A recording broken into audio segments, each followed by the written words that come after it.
আজকের ভিডিওতে আমি তোমাদের সাথে শেয়ার করব মোমোর রেসিপি। মোমো বানানোর জন্য প্রথমেই আমাদের লাগবে পরিমাণ মতো ময়দা, তার সাথে পরিমাণ মতো লবণ আর একটু সাদা তেল। তো মোমোর জন্য মা এদিকে সবজিগুলো কেটে নিয়েছে, বাট আমি এগুলোকে আরেকটুখানি চপ করে নেব, কারণ সবজিগুলো আমরা যত মিহি মিহি করে কেটে নেব ততই কিন্তু মোমোটা টেস্টি হবে। এর সাথে একটা পেঁয়াজও ভালো করে কুচি কুচি করে নিয়েছি, তার সাথে আদা কুচি আর লঙ্কা কুচিও করে নিয়েছি। যেহেতু আমরা বানাচ্ছি ভেজ মোমো, তার জন্য আমাদের এখানে চিকেনের বদলে সয়াবিন ব্যবহার করা হচ্ছে। তো সমস্ত কিছু একসঙ্গে ভালো করে মিশিয়ে নেব। আর হ্যাঁ, সবজিগুলোর মধ্যে কিন্তু আগে থেকে নুন দেওয়া হয়েছিল, আমি তোমাদেরকে সেটা দেখাতে ভুলে গেছি। এইবার গ্যাসের মধ্যে একটা প্যান বসিয়ে তার মধ্যে দিয়ে দিলাম তেল আর দিলাম সামান্য পরিমাণে আদা রসুন কুচি। এইবার যে কাটা সবজিগুলো ছিল সেগুলো প্যানের মধ্যে দিয়ে একটু নাড়াচাড়া করে দিয়ে দিলাম সামান্য পরিমাণে গোলমরিচের গুঁড়ো। ব্যাস, এইবার এইদিকে পুরটা ঠান্ডা হতে থাক, আর অন্যদিকে মাকে বললাম তুমি মোমোর জন্য ময়দাটা বেলে দাও। তো প্রথমে একটা বড় রুটি বেলে নিয়েছি, এরপর একটা ছোট ঢাকনার সাহায্যে মোমো শেপে আমি ময়দাগুলোকে সমানভাবে কেটে নেব। এরপর ওর মধ্যে পুরটাকে ভরে আমি মোমোর যেমন শেপ হয় তেমন দেওয়ার চেষ্টা করছি, বাট সেরকম ভাবে হচ্ছে না।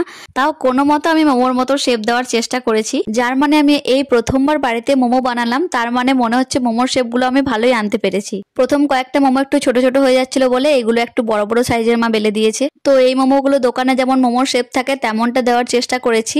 এবার দেখো অন্য রকমের একটা মোমোর শেপ আমি তৈরি করছি। তো এইটা আমি আমার শাশুড়ি মায়ের কাছ থেকে দেখে নিলাম কেমন করে করে। এইভাবে আমি সমস্ত কটা মোমো তৈরি করে নিয়েছি। মোমোগুলো রেডি হওয়ার পর দেখো কি সুন্দর লাগছে দেখতে। এই যে এই ধরনের একটা শেপ দিয়েছি, আর একটা এই ধরনের, এটা সব থেকে সোজা। এরপর নিয়ে নিয়েছি ফুটো ফুটো করা বাটিগুলো। থালা থাকলে বেশি ভালো হতো, কিন্তু থালা নেই, তাই বাটির গায়ে আমরা ভালো করে তেল বুলিয়ে নিয়েছি। আর অন্যদিকে হাঁড়িতে জল গরমে বসিয়ে দিয়েছি। এবার বাটির মধ্যে মোমোগুলোকে সাজিয়ে হাঁড়ির ওপর চাপিয়ে একটা থালা ঢাকা দিয়ে দেবো। কিছুক্ষণ পর দেখবো মোমোগুলো হয়েছে কিনা। যদি হালকা আঠা আঠা লাগে তাহলে জানবে এখন অব্দিও হয়নি, আর যদি মোমোর গায়ে আঠা আঠা না লাগে তাহলে জানবে মোমোগুলো হয়ে গেছে। তো এদিকে আমার মোমোগুলো রেডি। এবার বাকি মোমোগুলোকেও ভালোভাবে স্টিম করে নিয়েছি। দেখো এখানে আমার সমস্ত মোমো রেডি হয়ে গেছে। এইবার ওই স্টিম করা মোমোগুলো দিয়েই বানিয়ে নিয়েছি কয়েকটা চিলি মোমো। ব্যাস, একদিকে আমার স্টিম মোমো রেডি আর অন্যদিকে আমার চিলি মোমো রেডি।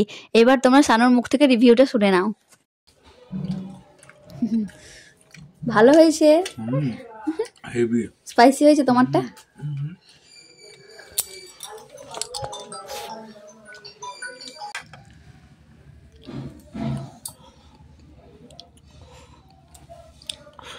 রিভিউ? আমি এত ভালো মোমো বানাই, তুমি জানতে না আমি এত ভালো মোমো বানাই। প্রথমবার বানিয়ে আমি এত ভালো মোমো বানিয়েছি।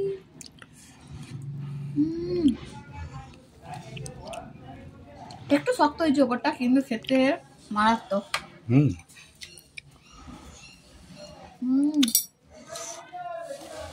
তো আজকের মতো ভিডিওটি এখানেই শেষ করছি। ভালো লাগলে প্লিজ চ্যানেলটি সাবস্ক্রাইব করে দিও।